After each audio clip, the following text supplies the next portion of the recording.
17 years ago, 60 Minutes first examined the so-called French paradox, which suggested that the French, despite a high-fat diet and high consumption of wine, had a remarkably low incidence of heart disease compared with Americans. Most researchers agreed that there was something in the wine that offered protection. And a few years later, even the highly cautious federal dietary guidelines say that moderate consumption of red wine can be beneficial. Now, scientists across the country have identified a substance in red wine called Resveratrol that they believe might do more than just protect the heart, but could, in very high concentrations, significantly extend life by preventing a number of age-related illnesses. If they're right, we all may soon be taking a pill that could give us an extra decade or two of healthy old age. If the promise holds true, I think this has the chance to change healthcare. Dr. Christoph Westphal says we all may soon be taking a drug that just might beat the clock, a simple pill that could delay the inevitable. Our goal is to prevent and forestall many of the diseases that strike us as we reach 50, 60, and 70, all with one pill. What you're suggesting is that it's some kind of rejuvenation drug that turns a 70-year-old into a 35-year-old. That might be pretty hard to do, but I think if we're on a train heading one direction, we can slow down that train. I think we can slow down these genes that control the aging process. That quest to put death on hold began in 2003 when Westphal met David Sinclair, a biochemist at Harvard, who was studying the genetic components of aging. 5 years ago, I met David, and he had shown that you could extend lifespan in yeast. That's pretty exciting. Now, if you happen to be a yeast, it's very exciting. Yeasts are one thing, human beings are more complicated. So Sinclair focused on a gene present in almost all life forms, the sirtuin gene.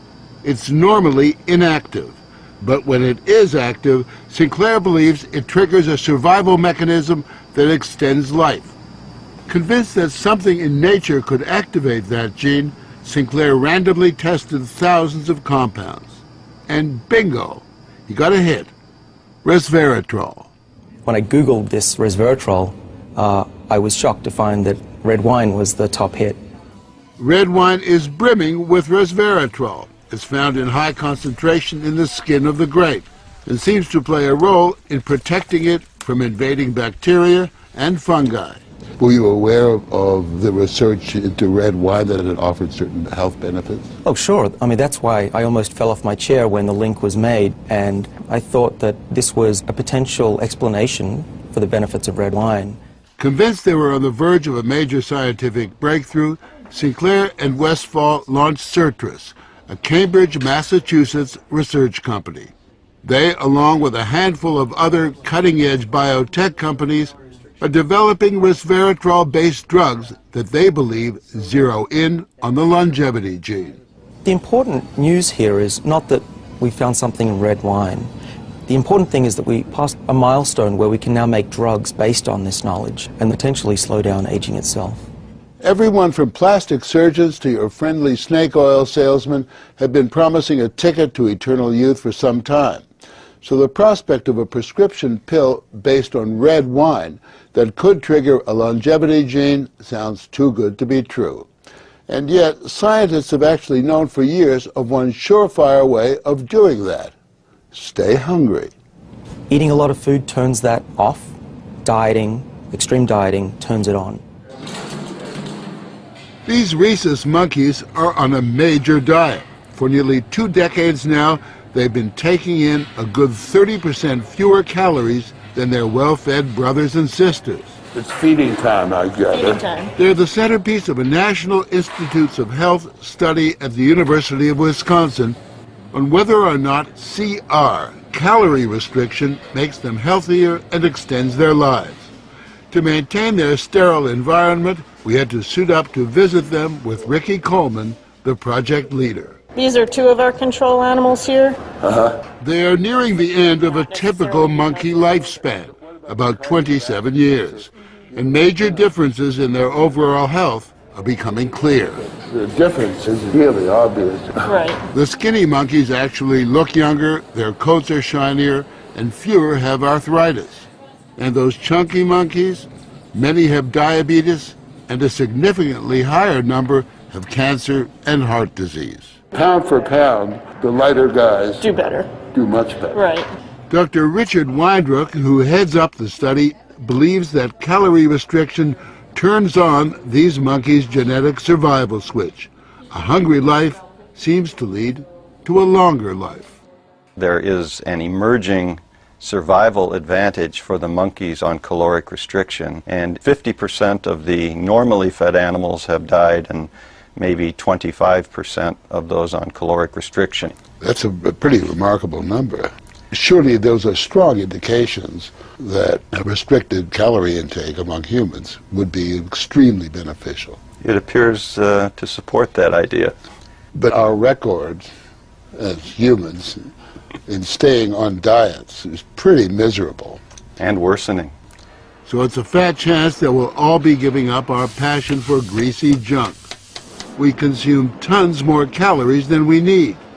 But believe it or not, there are some Americans who just revel in their hunger. I basically just have one meal a day. Meet the Skinnies, members of CRS, the Calorie Restriction Society, a group that's been severely restricting their calories for years now. They're also part of a Washington University study to see if humans mimic the monkeys.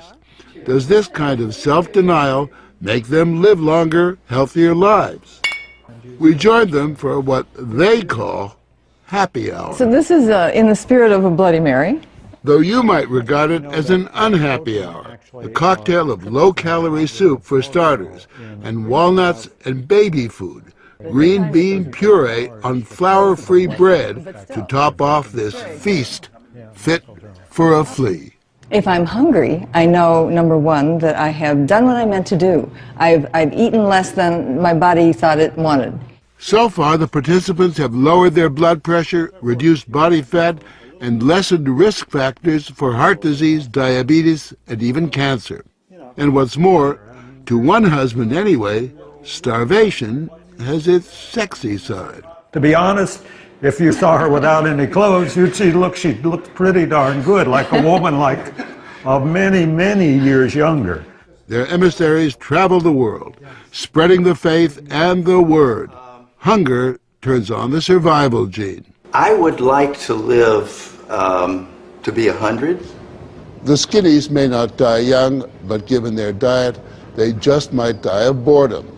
But if the scientists at Certus are on the right track, it could mean forget dieting, forget the sweaty business of working out.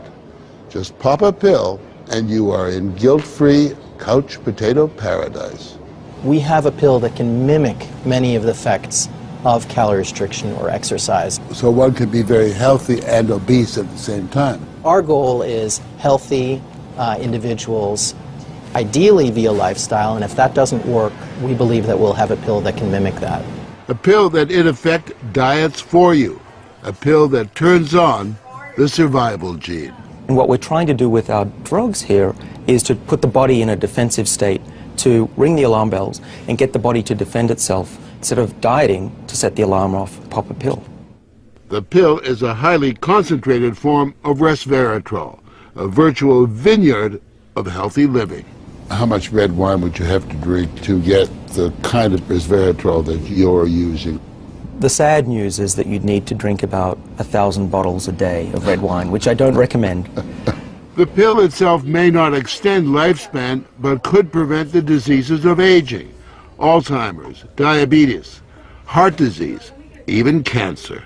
What we're talking about is activating the body's natural genetic defenses against diseases, and that's very powerful if we can harness that. Resveratrol has been tested on mice and the results have been encouraging. In this test video provided by Certus, both of the mice have been fed a high-fat diet for 12 weeks. But when placed on a treadmill, the mouse on the right ran twice as far. He was taking high concentrations of Resveratrol.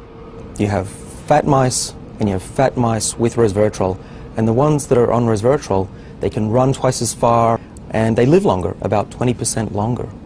Other studies showed that among mice fed a high-fat diet, Those given resveratrol didn't gain as much weight as those not given the drug. Sinclair believes that resveratrol actually changes the physiology of the mice. The proof, he says, is in the post-mortem. Their organs looked pristine, youthful, fat-free, and their physiology was just like they were dieting, but they were fat. Convinced they were on the right path, they fast-tracked the drug into human trials on people with untreated diabetes, and the results were impressive. It significantly lowered glucose and insulin levels without the patients changing their diet or taking any other drugs. Originally, our hope was that you'd be able to prevent diseases of aging. What we ended up seeing is actually you could therapeutically intervene in patients who have diseases of aging, and that was unexpected.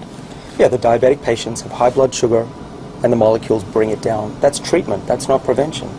Citrus is now developing what they say is a much more potent synthetic version of resveratrol that will also soon go into human trials, this time on cancer patients.